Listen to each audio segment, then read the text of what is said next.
কলেজের পিছন দিকটায় দাঁড়িয়ে গভীর আলোচনায় মগ্ন দুজন ছেলে মেয়ে। দুজনের পরনেই কলেজের ড্রেস। মেয়েটা বারবার আশেপাশে তাকিয়ে দেখছে তাদের কথা কেউ শুনছে কিনা। দূর থেকে বোঝা যাচ্ছে ছেলে মেয়ে দুটির মধ্যে প্রচুর কথা কাটাকাটি চলছে। চোখে জল, বুকে ভয়, আতঙ্ক নিয়ে মেয়েটা ছেলেটাকে বলছে, আমি প্রেগনেন্ট দীপ। হোয়াট? কি বলছিস এসব? তুই ভালোভাবে টেস্ট করে দেখেছিস? এই পর্যন্ত 3বার টেস্ট করেছি আর 3বারই পজিটিভ আসছে। আমার সব কিছু ফাঁকা ফাঁকা লাগছে।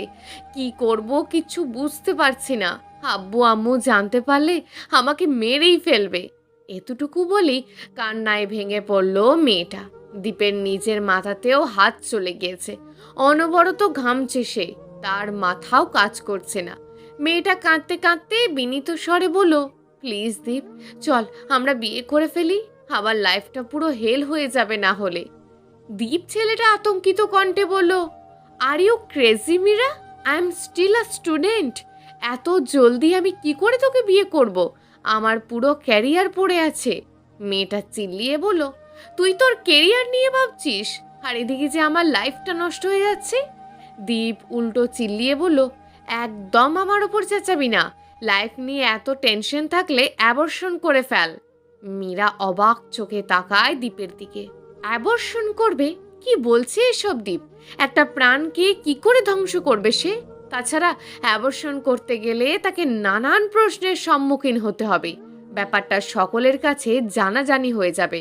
সমাজের মানুষ কি তাকে বাঁচতে দেবে? মীরা অসহায় কণ্ঠে দীপকে বলল, তুই আমাকে ভালোবাসিস না দীপ?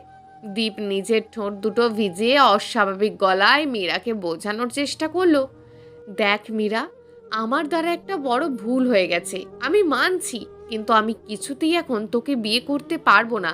প্লিজ বোঝার চেষ্টা কর। আমাদের ফ্যামিলির একটা রেপুটেশন আছে কলেজে। আম্মু কলেজের প্রিন্সিপাল, আপু টিচার, আমার ফ্রেন্ডদের অনেকেই বাবার আব্বুর বিজনেসের পার্টনার। এখন যদি আমার বন্ধুরা কিংবা অন্য কেউ ব্যাপারটা জানতে পারে, কি হবে বুঝতে পারছিস? আব্বু আম্মুর সম্মান নষ্ট হয়ে যাবে। আমার আম্মু সকলের কাছে ছোট হয়ে যাবে, যেটা আমি কখনোই হতে দিতে পারি না। তুই বললে আমি একজন গাইনি বিশেষজ্ঞের সাহায্যে ব্যাপারটা সলভ করে ফেলি, কেউ বুঝতে পারবে না। মীরা ঠাস করে দীপের গালে থাপ্পড় মারে। প্রচণ্ড ক্ষোভে দীপের ইউনিফর্মের কলার চেপে ধরে। রাগে হিতাহিত জ্ঞান হারিয়ে এক প্রকার চিল্লিয়ে বলতে থাকে, পেয়েছিস কি তুই আমাকে? শারীরিক সম্পর্ক করে এখন অ্যাবর্শন করতে চাইছিস? আমি গিয়েছিলাম তোর কাছে? বল। তুই নিজে ড্রাঙ্ক অবস্থায় আমার কাছে এসেছিস, আমার অনুমতি ব্যতীত আমায় স্পর্শ করেছিস। স্নেহার বার্থডেতে আমাকে মদ খাইয়ে অচেতন করেছিস, তখনও আমার কাছে 1000বার মাপ চেয়েছিলি। আমাকে বিয়ে করবি বলেছিলি, এখন কি হলো? রূপ চেঞ্জ? তোর কাছে তোর আব্বু আম্মুর সম্মান, ওপরে তো আমার কাছে নেই। আমার আব্বু আম্মুর সম্মান নষ্ট হবে না? তোর মতন বড়লোক বাপের সন্তানরা কি করে বুঝবে একজন মধ্যবিত্ত পরিবারের দগ্ধ? দীপ মীরার হাত থেকে কলারটা ছাড়িয়ে নেয়। ড্রেসটা ঠিক করতে করতে বলে, লিসেন মীরা, আমি যতটুকু সাহায্য করতে পারবো ততটুকু বলেছি। এর বেশি আমি আর কিচ্ছু করতে পারবো না। তুই একমাত্র মেয়ে যার জন্য আমার মনে একটা আলাদা সফট কর্নার তৈরি হয়েছিল। তোকে ভালো লাগতো বলেই এতদিন তোর সাথে রিলেশনটা কন্টিনিউ করেছি। তোর জায়গায় অন্য কোনো মেয়ে হলে আমি কবেই খেয়ে ছেড়ে দিতাম। দীপ! অগ্নি দৃষ্টিতে তাকায় মীরা। রাগে ঘেন্নায় তার পুরো শরীর থরথর করে কাঁপছে। ক্রুদ্ধ কণ্ঠে বলে, তুই এত নীচ! ছি! আমারই ভুল ছিল তোর ফাঁদে পা দেওয়া, তোর মতন জানোয়ারকে ভালোবাসা। এখন সেই ভুলের মাসুল দিতে হচ্ছে আমাকে। তোকে আমি ছাড়বো না, আইনি পদক্ষেপ নেব আমি। একজন মেয়ের জীবন এভাবে নষ্ট করার জন্য তোদের রেপুটেশন আমি ধুলোয় মিশিয়ে দেব। এতটুকু বলে মীরার সামনের দিকে হাঁটা দেয়। দীপ সাথে সাথে মীরার বাহু ধরে আটকে দেয়। শাসানোর স্বরে বলে, ভুলেও এ কাজ করতে যাবি না তুই। আমি ছেলে মানুষ, আমার কিচ্ছু হবে না। আমি যদি স্বীকার না করি এই বাচ্চা আমার না, তাহলে সম্মান আমার থেকে বেশি তোর নষ্ট হবে। তুই সমাজে মুখ দেখতে পারবি না। তাই ভালোই ভালোই বলছি, অ্যাবর্শন করে ফেল। কিসের অ্যাবর্শনের কথা বলছিস তোরা? মীরার দীপ চমকে পিছনে তাকায়। স্নেহাকে দেখে মীরার গলা শুকিয়ে যায়। মেয়েটি 1 নাম্বারের ঠোঁট পাতলা। জানতে পারলে পুরো কলেজ লটাতে 1 মিনিট সময় লাগবে না। সব সময় মীরাকে হিংসা করে মেয়েটা। রূপে গুণে লেখাপড়ায় মীরা তার থেকে এগিয়ে বলে সে মীরাকে 2 চোখে দেখতে পারে না। তার থেকেও বড় কথা, সে দীপের কাজিন। দীপদের বন্ধু মহলে সারাক্ষণ চিপতে থাকে। মীরা আমতা আমতা করে বলে, কিছু না। স্নেহা ভুরু কুঁচকে বলে, কিছু না বললেই হলো, আমি নিজের কানে শুনেছি দীপ তোকে বলছে অ্যাবর্শন করে ফেলতে। আবার তোর চোখ মুখও কেমন যেন ফুলে ফুলে আছে, মনে হচ্ছে কান্না করছিলি। এই, সত্যি করে বলতো, কিসের অ্যাবর্শনের কথা বলছিস তোরা? তুই আবার প্রেগনেন্ট নয় তো? আমার বার্থডে পার্টির দিন মাতাল হয়ে যা করেছিস তুই। এতটুকু বলে স্নেহা জোরে জোরে হাসতে লাগলো। ততক্ষণে দীপের বন্ধুরাও সেখানে হাজির। কিরে, তোরা এখানে কি করছিস? সেই কখন থেকে তোদের খুঁজছি আমরা। দীপ কিছু বলার আগেই স্নেহা বলে উঠল, আরে শোন শোন, তাজা নিউজ আছে একটা, মীরা প্রেগনেন্ট। সকলে অবাক হয়ে বলল, হোয়াট? মীরা কাঁদতে কাঁদতে সেখান থেকে দৌড়ে বেরিয়ে গেল। আস্তে আস্তে খবরটি হাওয়ার মতন ছড়িয়ে পড়তে লাগলো। মীরা বাসা থেকে বের হতো না, কলেজ যেত না, সারাক্ষণ নিজেকে ঘর বন্দি করে রাখতো। বাথরুমের দরজা আটকে নীরবে কান্না করত। ধীরে ধীরে মীরার শরীর আরো দুর্বল হতে লাগলো। প্রেগনেন্সির সমস্ত ইফেক্ট দেখা দিতে লাগলো। চোখের নিচে কালশিটে দাগ পড়ে গেল। কিছু খেতে পারতো না, ঘুমাতে পারতো না, কোনো কিছুর গন্ধ সহ্য করতে পারতো না। অল্প কিছু খেলেই বমি করে ভাসিয়ে দিত। মীরার মা মীরার এই অবস্থা দেখে চিন্তায় পড়ে যান। মেয়েকে নিয়ে ডক্টরের কাছে যেতে চাইলে মেয়েটা নির্বিঘ্নে তা এড়িয়ে যায়। অনেক দিন হয়ে গেল মীরা কলেজ যায় না, কারোর সাথে যোগাযোগ করে না। মীরার মা মীরার এহেম পরিবর্তন মেনে নিতে না পেরে মেয়েকে জোর করে কলেজে পাঠায়। সেখানে গিয়ে বন্ধুদের সাথে মেশে যদি মেয়েটার মনটা কিছুটা ভালো হয়। চাপা স্বভাবের মেয়েটা তো তাদেরকে কিচ্ছু বলে না। মীরা কলেজে পা রাখার সাথে সাথেই সবাই তার দিকে কেমন করে তাকাতে লাগলো। তাকে দেখে ছি ছি করতে লাগলো। কেউ কেউ আবার হাসাহাসি করছে, তো কেউ কেউ আবার নোংরা নোংরা কথা বলছে। মীরা এসব তোয়াক্কা না করে ক্লাসের দিকে চলে গেল। ক্লাসে ঢুকতেই খেয়াল করলো কেউ তার পাশে বসছে না। সবাই তাকে দেখে নাক মুখ সিটকাচ্ছে, আজে বাজে ইঙ্গিত দিচ্ছে, বাজে ভাষায় কথা বলছে। আবার কেউ কেউ বলছে, এই বাজে মেয়েটা এই কলেজে পড়লে তারা কেউ এই কলেজে পড়বে না। মীরা ঝাপসা চোখে বারবার দীপের দিকে তাকাচ্ছে। ছেলেটা সব কিছু চুপচাপ দেখে যাচ্ছে, কাউকে কিচ্ছু বলছে না। মীরার বেস্ট ফ্রেন্ড নীলিও আজ মীরার থেকে কেমন দূরে দূরে থাকছে। তার বাবা মা নাকি তাকে মীরার সাথে চলতে মানা করে দিয়েছে। মিলি মেয়েটার মীরার জন্য খুব মায়া হচ্ছে। আর কেউ না জানুক, সে তো জানে তার বেস্ট ফ্রেন্ড কেমন। এখানে কে দোষী সেটাও সে জানে। মীরা তো তার প্রেগনেন্সির কথা নীলি কি আগে বলেছিল, তার সামনে অঝোর ধারায় কেঁদেছিল মেয়েটা। নীলি আর থাকতে না পেরে ছুটে মীরার কাছে আসে। ক্লাসের লাস্ট বেঞ্চের কর্নারে বসে চুপচাপ চোখের জল ফেলছে মীরা। নীলিকে কাছে আসতে দেখে কান্না আর আটকাতে পারল না। বান্ধবীকে জড়িয়ে ধরেই হাউমাউ করে কেঁদে দিল। দীপ মীরার কান্না দেখেও না দেখার মতন ভান করে ক্লাস থেকে বেরিয়ে গেল। নীলি চুপচাপ মীরার মাথায় হাত বোলাচ্ছে, মীরাকে কান্না করতে বারণ করছে। ক্ষমতাবান লোকেদের বিরুদ্ধে গিয়ে কিছুই করার নেই তাদের। কলেজের পিয়ন এসে মীরাকে ডেকে নিয়ে যাচ্ছে। প্রিন্সিপাল ম্যাম নাকি তাকে তলব করেছেন, শীঘ্রই যেতে বলেছেন। মীরা টিস্যু দিয়ে নাক মুখ পরিষ্কার করে প্রিন্সিপালের কক্ষে এগিয়ে যায়। রুমে গিয়ে নিজের আব্বু আম্মুকে মাথা নিচু করে বসে থাকতে দেখে কলিজাটা ধক করে ওঠে। ক্লাসে অন্যান্য শিক্ষক সহ আরও কিছু স্টুডেন্ট আছে এখানে, যারা মীরার নামে প্রিন্সিপালের কাছে নালিশ করেছে। ওই মেয়েগুলোর মধ্যে স্নেহা মেয়েটিও আছে, যে এখন মীরার দিকে তাকিয়ে শয়তানি হাসি আসছে। প্রিন্সিপাল ম্যাম ওরফে দীপের মা মীরাকে কড়া গলায় প্রশ্ন করলো, মেয়েরা এসব কি বলছে মীরা? এই ঘটনা কি সত্য? মীরা কথা না বলে চুপচাপ চোখের পানি ফেলছে। প্রিন্সিপাল ম্যাম ধমকে বলল, তোমাকে চুপচাপ দাঁড়িয়ে চোখের পানি ফেলার জন্য এখানে ডাকা হয়নি, যা বলেছি তার উত্তর দাও। মীরার আব্বু আম্মু ঘৃণায় মেয়ের মুখের দিকে তাকাচ্ছে না। বাবা মায়ের চোখের দৃষ্টি সহ্য হয় না মীরার। সে তো এখানে কোনো অন্যায় করেনি, তাহলে কেন তাকে অপরাধী করা হচ্ছে? সে চোখের পানি মুছে প্রিন্সিপালের মুখোমুখি দাঁড়ায়, স্পষ্ট স্বরে বলে, আমি কোনো অন্যায় করিনি, যা করেছে আপনার ছেলে করেছে। স্নেহার বার্থডেতে যা যা ঘটেছিল একে একে সমস্ত ঘটনা খুলে বলে মীরা। সমস্ত শুনে প্রিন্সিপাল ভয়ঙ্কর ক্ষেপে যান, গর্জে উঠে বলেন, এই মেয়ে, তোমার সাহস তো কম না? আমার ছেলের নামে মিথ্যা বলছো, আমার ছেলেকে ফাঁসাতে চাইছো, এত বড় সাহস তোমার?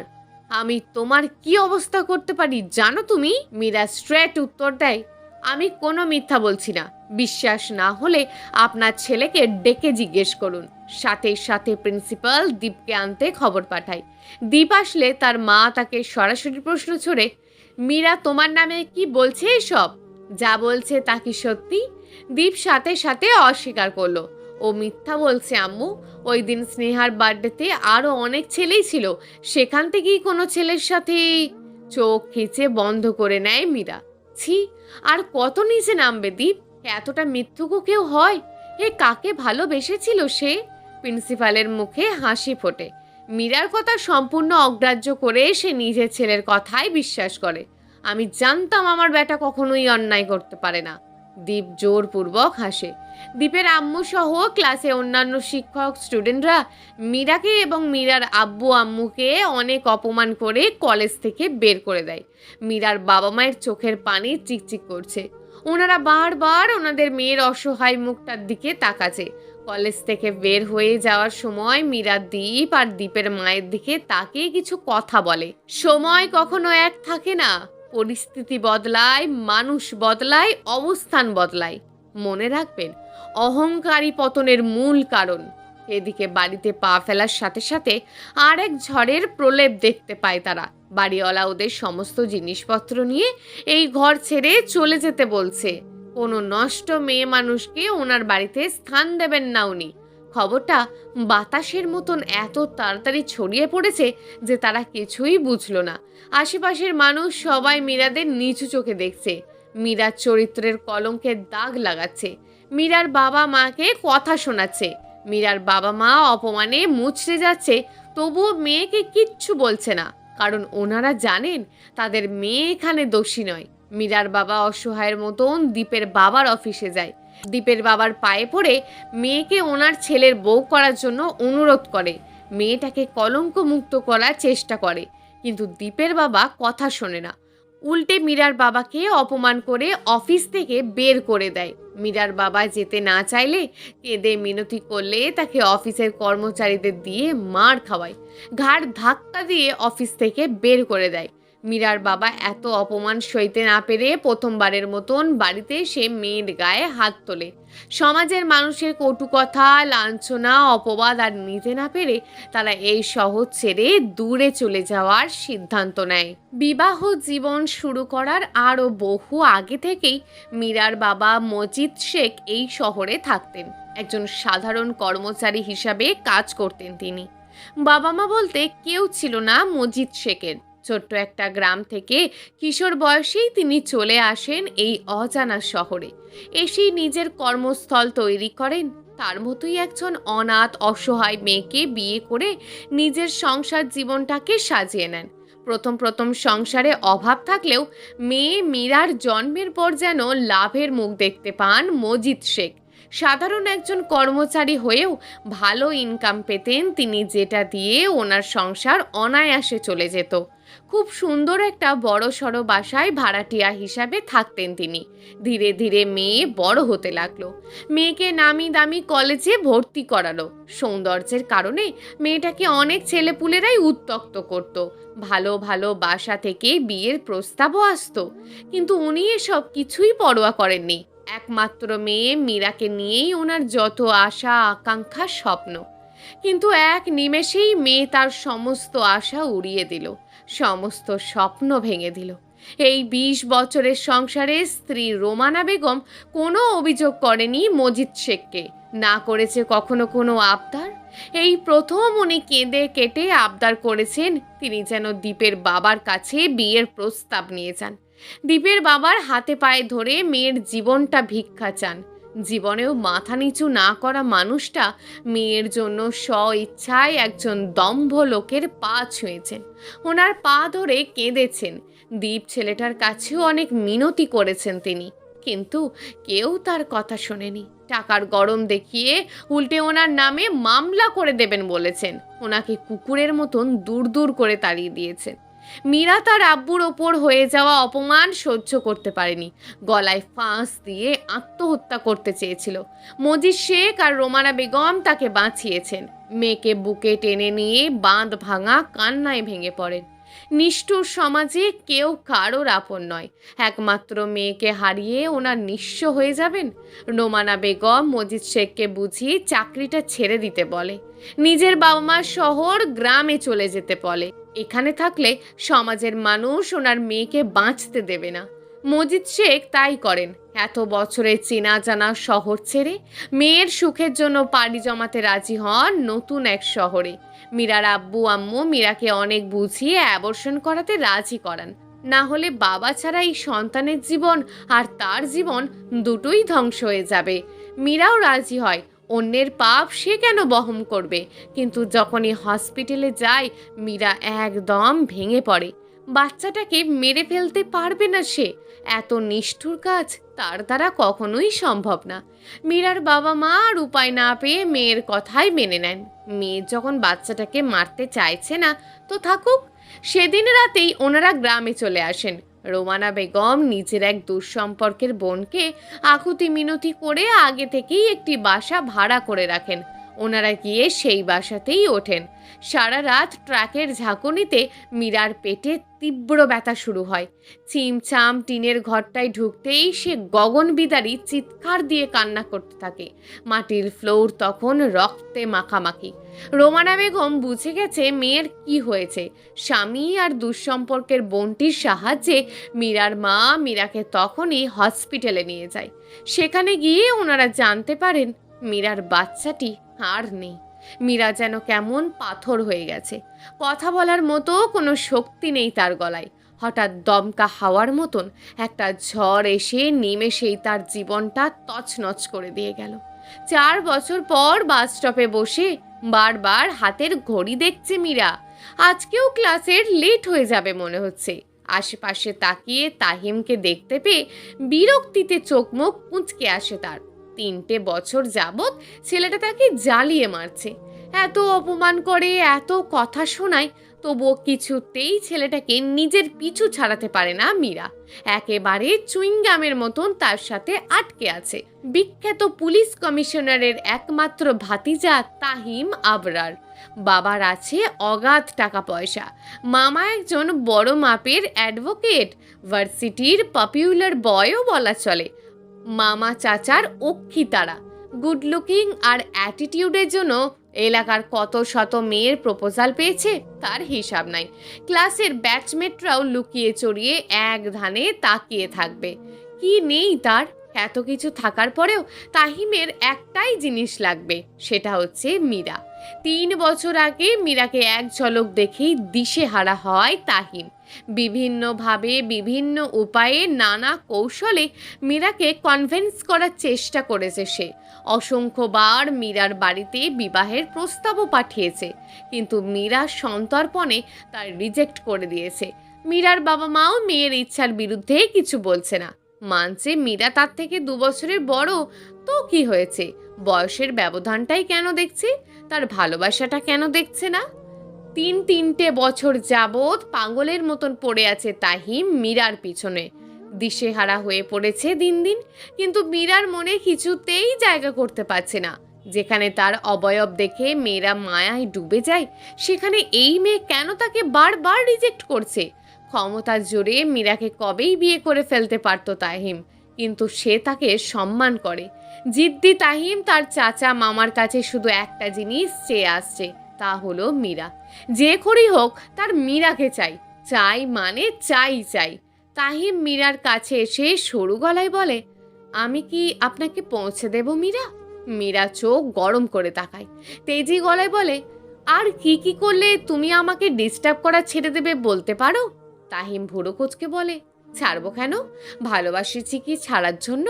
মীরার ইচ্ছে করছে নিজের কপালে নিজেই বাড়ি মারতে। তার থেকে একটা ছোট ছেলে এভাবে তাকে হেনস্থা করছে, অথচ সে কিছুই করতে পারছে না। মীরার রাগী গলায় বলল, এই ছেলে, লজ্জা করে না নিজের থেকে বয়সে বড় একটা মেয়েকে এভাবে ভালোবাসি বলতে? তাহিম বুকের ওপর হাত ভাঁজ করে দাঁড়ায়, গলার স্বর গম্ভীর করে বলে, লজ্জা করবে কেন? আমি কি মেয়ে যে লজ্জা করবে? এই 3 বছরে আপনি আমার থেকে বড় এই কথাটা না হলেও 30,000 বার বলেছেন। আমি আপনার থেকে কতদিনের ছোট বা আপনি আমার থেকে কতদিনের বড় এসব চিন্তা করে আমি আপনাকে ভালোবাসিনি। আমার কাছে আপনি আবশ্যক, আপনার ঊর্ধ্বে কিছু না। মীরা দীর্ঘশ্বাস ফেলে বলে, আমার অতীত জেনেও তুমি? মীরাকে থামিয়ে দিয়ে বলে, আমি আপনাকে ভালোবাসি, আপনার অতীত নিয়ে আমার কোনো কিছু যায় আসে না। কিন্তু আমার যায় আসে। আমি আমার জীবনে কাউকে ঢোকাতে চাই না। আমি নিজেকে নিয়ে হ্যাপি থাকতে চাই। আমাকে আমার মতন থাকতে দাও দয়া করে। তাহিম এবার চেঁচিয়ে উঠল, দেব না। 3 বছর ধরে উন্মাদের মতন পড়ে আছি আপনার পিছনে, চোখে পড়ে না? সহজভাবে বোঝাতে চাইছি, বুঝতেই চাইছেন না। আমাকে খারাপ হতে বাধ্য করছেন কেন আপনি? মীরা অবাক হয়ে তাহিমের তেজ দেখে। আজ পর্যন্ত তার সাথে এভাবে গলা উঁচিয়ে কখনো কথা বলেনি তাহিম। সব সময় যথেষ্ট সম্মান করেছে। ছেলেটা কি আজ রেগে আছে? গাল ফুলিয়ে শ্বাস ছেড়ে নিজের রাগকে কমানোর চেষ্টা করে তাহিম। অল্পতেই রেগে যাওয়া তার স্বভাব হলেও মীরার সামনে যথেষ্ট শান্ত রাখত নিজেকে। কিন্তু এই মেয়ে যেন তাকে বুঝতেই চায় না। বাস এসে যাওয়ায় মীরা তাহিম এবং তাহিমের রাগ দুটোকেই অগ্রাহ্য করে সেদিকে এগিয়ে গেল। শাড়ির কুঁচিটা আগলিয়ে বাসে উঠতে গেলেই তাহিম তার বাহু চেপে ধরল। মীরা রক্ত চোখে তাকালো তাহিমের দিকে, দাঁত কিরমিরিয়ে বলল, আমার হাত ছাড়ো। তাহিম শীতল কণ্ঠে মীরাকে বোঝাতে চাইল, আমার কথা শুনুন। কথা পুরোটা না বলার আগেই মীরা তাহিমের গালে কষিয়ে চর বসিয়ে দিল। রুষ্ট কণ্ঠে বলল, সাহস কি করে হলো আমাকে স্পর্শ করার? আশেপাশে মানুষগুলো তাদের দিকেই তাকিয়ে আছে। তাহিমের ফর্সা গাল লাল হয়ে গেছে। গালে হাত রেখে চারিপাশে তাকিয়ে তাহিম ভীষণ অপমানিত হলো। রাগে তার চোখ দুটো রক্ত লাল হয়ে গেল। আজ পর্যন্ত তার গায়ে কেউ একটা ফুলের টোকাও দিয়েছে কিনা সন্দেহ। মামা চাচার ভয়ে কেউ তার দিকে এগোতে সাহস পায় না। এমনকি তার মাও কখনো তাকে মারার সাহস করে ওঠেনি। সেখানে এই মেয়ের এত বড় সাহস, তাকে পাবলিক প্লেসে থাপ্পড় মারে। তাহিম এবার আর নিজের রাগ দমাতে পারল না। প্রচণ্ড আক্রোশে মীরার হাত শক্ত করে চেপে ধরল। রাগে গর্জন করে বলতে লাগলো, অনেক ছাড় দিয়েছি, আর ছাড় পাবেন না। প্রশ্রয় দিয়ে একদম মাথায় উঠিয়ে ফেলেছি, যার জন্য আমার গায়ে হাত ওঠাতে দুবার ভাবেননি। এবার জোর করে হলেও আপনাকে অর্জন করব আমি। দেখি কিভাবে ছোটাতে পারেন আমার থেকে। তাহিম আবরার কি জিনিস তা হাড়ে হাড়ে টের পাবেন এবার। তাহিম মীরার হাত ধরে টেনে গাড়ির দিকে নিয়ে যেতে যেতে তার মামাকে ফোন লাগায়। মীরা তাহিমের গর্জনে সিটিয়ে বসে আছে। ছেলেটা বয়সে তার থেকে ছোট হলে কি হবে, দেখতে পুরোই উল্টো। মীরা কিছুতেই সুঠাম দেহি তাহিমের হাতের খবল থেকে নিজের নরম হাত ছাড়াতে পারছে না। আশেপাশে মানুষের দিকে অসহায়ভাবে তাকালে কেউই তাকে সাহায্যের জন্য এগিয়ে আসছে না। তাহিম আবরারকে কে না চেনে? এ ছেলের পুরো পরিবার আইনি ক্ষমতায়। এক পরিবার রাতারাতি গুম করে দিয়েও মামলা ডিসমিস করে দিতে পারে এরা। কেস দিলে সারা জীবন জেলে পচে মারলেও কারোর ক্ষমতা নেই ছোটানোর। তাহিম মীরাকে জোর করে গাড়িতে বসিয়ে তার মামাকে বলছে, আমি আজকেই বিয়ে করব, এক্ষুনি কোর্টে আসছি, তুমি সব কিছু ম্যানেজ করে রাখো। ওপাশ থেকে তাহিমের মামা কি বলল মীরা শুনতে পেল না। সে তো ছেলের রাগী রূপ দেখেই ভয়ে কাঁপছে। আশেপাশে না তাকিয়ে তাহিম হাওয়ার বেগে গাড়ি চালিয়েছে। চোখ দুটো সাংঘাতিক লাল হয়ে আছে। গালে মীরার থাপ্পড়ের ছাপ স্পষ্ট। কাজী অফিসে এসে মীরা নিজের আব্বু আম্মুকে দেখে চমকিত হয়। পুরো রুম জুড়ে পুলিশ, আইনজীবী সহ আরও নানান লোকে ভর্তি। মীরা তার আব্বুকে দেখে ফুপিয়ে কেঁদে দিল। মীরার আব্বু মেয়ের মাথায় হাত বুলিয়ে দিয়ে বলেন, বিয়েটা করে নে মা, তুই সুখী হবি। ছেলেটা তোকে অসম্ভব ভালোবাসে, দীপের মতন কখনো তোকে ঠকাবে না। এত বছর বাদে দীপের নাম শুনে মীরার চোয়াল শক্ত হয়ে যায়। বাবা-মার কথায় আর তাহিমের জেদে সে তাহিমকে বিয়ে করতে বাধ্য হয়। তাহিম যেন বাকরুদ্ধ। আজ থেকে মীরা সম্পূর্ণভাবে তার। সময় বহমান, সময় যেন নদীর স্রোতের মতন বইতে থাকে। মানুষও তা মেনে নিতে বাধ্য। মীরা আর তাহিমের বিবাহিত জীবনের আজকে 3 বছর। 1 বছর আগে যমজ ফুটফুটে দুটো কন্যা শিশুর জন্ম দিয়েছে মীরা। বাচ্চাগুলো তুলতুলে হাত পা, আওড়ানো বুলি, তাকে দেখে লাফিয়ে কোলে চলে আসা, এই সব কিছুতে কেমন আলাদা এক শান্তি খুঁজে পায় মীরা। মা ফিল পায় নিজের মধ্যে। দিন শেষে যখন তাহিম বাড়িতে আসে, বাচ্চা দুটোকে কোলে নিয়ে আদর করে, তাদের সাথে খেলায় মেতে ওঠে, এই দৃশ্যটা দেখেই মীরার আনন্দে চোখ ভরে ওঠে। ভাবে জীবন কতই না সুন্দর, আর এই সুন্দর জীবনটাকেই কিনা একটা জানোয়ারের জন্য শেষ করতে চেয়েছিল মীরা। ভাবলে এখন হাসি পায়। নানা নানু, দাদি দাদু, তাহিমের মামা চাচা সবার হৃৎপিণ্ড এখন বাচ্চা দুটো। তাদের ছাড়া যেন কারোরই দিন কাটে না। একটা নামি দামি রিসোর্টের তুলতুলে বিছানায় ঘুমিয়ে আছে তাহিম। বাচ্চা দুটো বাবার পাশেই সুন্দর করে ঘুমিয়ে আছে। শাওয়ার নিয়ে এসে এই দৃশ্য দেখে চোখ জুড়িয়ে যায় মীরার। প্রতিদিন সকালেই দেখে, কিন্তু আজকের সকালটা যেন একটু ভিন্ন। বাতাসে শীত শীত গন্ধ বেরোচ্ছে। সকালের মিষ্টি রোদ তীর্যকভাবে এসে তাদের রুমে পড়েছে। মীরা বিছানার পাশের উইন্ডোটা খুলতেই তাহিমের মুখে একটু আলো এসে পড়ল। তাহিম বিরক্তিতে চোখ মুখ মুচকি আবারও উল্টে শুয়ে পড়ল। পরক্ষণেই মীরার সামনে ভেসে উঠল তাহিমের উন্মুক্ত পিঠ, যে পিঠে ছড়িয়ে আছে তারই নখের কারুকার্য। রাতের কথা মনে পড়তেই লাজুক হাসে মীরা। তাহিমের কাছে গিয়ে তাকে আলতো স্বরে ডেকে তোলার চেষ্টা করে। তাহিম, ওঠো, শাওয়ার নিয়ে আসো, আমি বাচ্চাদের কাছে বসছি। তাহিম চোখ বুঝেই মীরার হাত ধরে হ্যাঁচকা টানে মীরাকে নিজের ওপর ফেলে দিল। শাড়ির আঁচল মারিয়ে পিছন থেকে কোমর জড়িয়ে ধরল। নাক ঠেকালো মীরার ভেজা চুলে। গভীর করে টানতে লাগলো মীরার চুলের মিষ্টি সুবাস।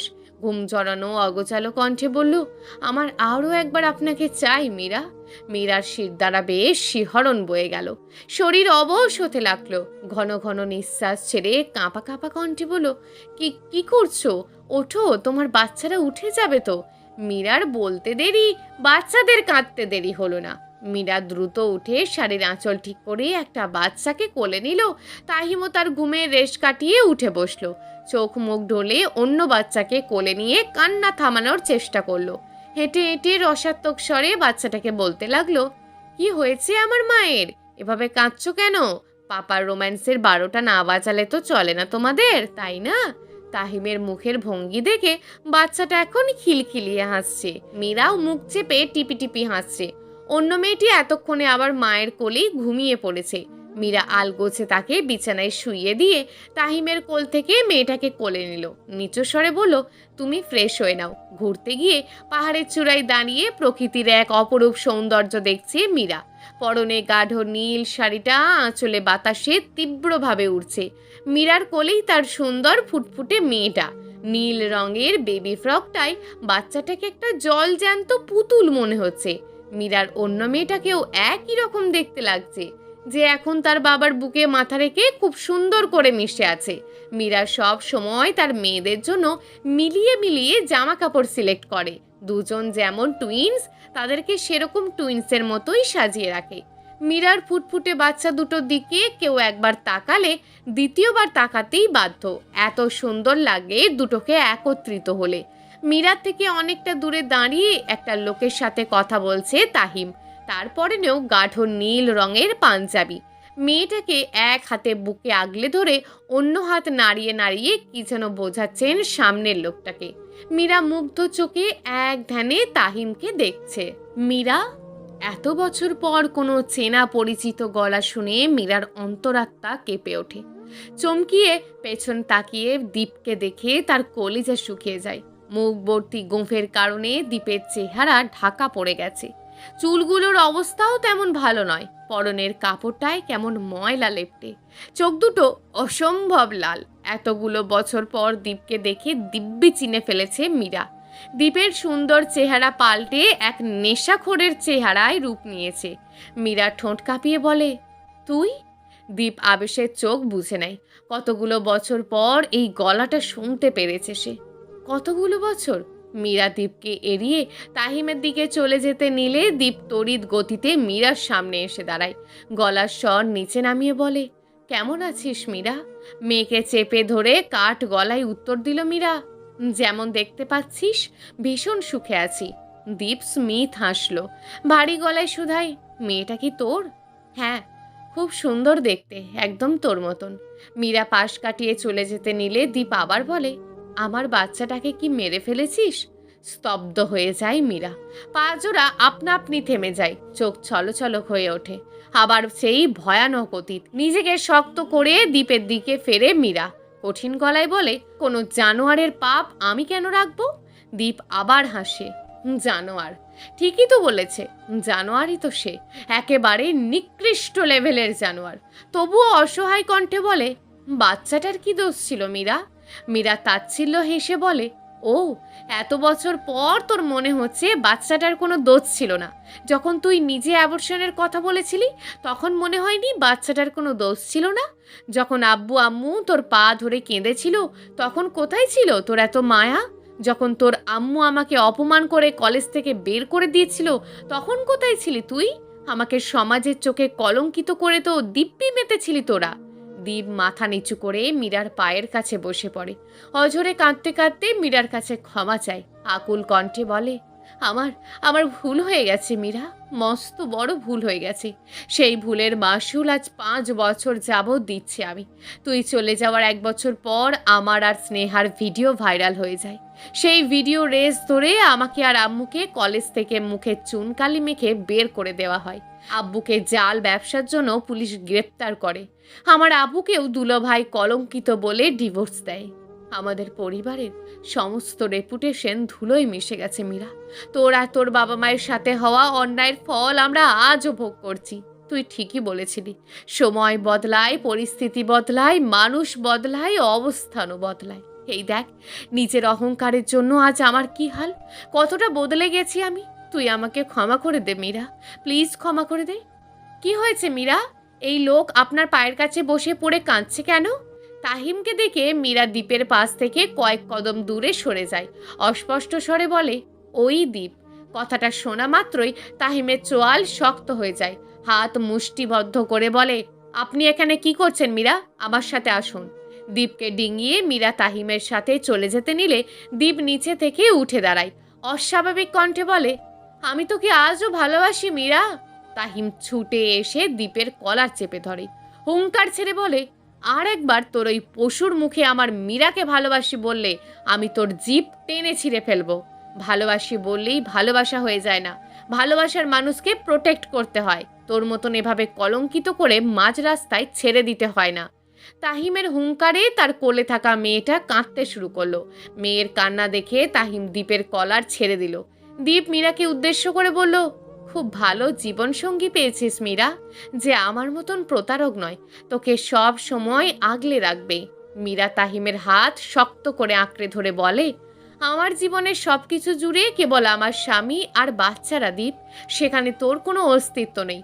আমি ওই মাসুম ভ্রূণটাকে নষ্ট করিনি, যিনি দিয়েছিলেন তিনিই আবার উঠিয়ে নিয়েছেন। ক্ষমা করা একটি মহৎ গুণ। আমার ওপরওয়ালা ক্ষমাশীল মানুষকে অতীব পছন্দ করেন, সেই হিসেবে আমি তোকে ক্ষমা করে দিয়েছি। কিন্তু তুই আমার সাথে যেটা করেছিস সেটা আমি কোনোদিনও ভুলব না। আসছি আমি, আশা করি ভালো থাকবি। মীরা তাহিমের হাত ধরে আলতো পায়ে সামনের দিকে হেঁটে চলে যাচ্ছে। কোলে তাদের মেয়েরা হাত পা নাড়িয়ে খেলা করছে।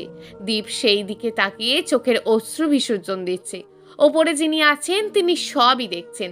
যার যার কর্মের ফল তাকে একদিন না একদিন ঠিকই ভোগ করতে হয়। প্রিয় দর্শক, যদি আজকের গল্পটি আপনাদের ভালো লেগে থাকে তাহলে ভিডিওটিতে অবশ্যই একটি লাইক করে আপনার মূল্যবান একটি কমেন্ট করুন। আর হ্যাঁ, চ্যানেলটিকে যদি সাবস্ক্রাইব করে না রাখেন তাহলে চ্যানেলটিকে অবশ্যই সাবস্ক্রাইব করে আমাদের পাশে থাকুন। দেখা হবে আগামীকালের নতুন এবং আকর্ষণীয় গল্প নিয়ে। ধন্যবাদ।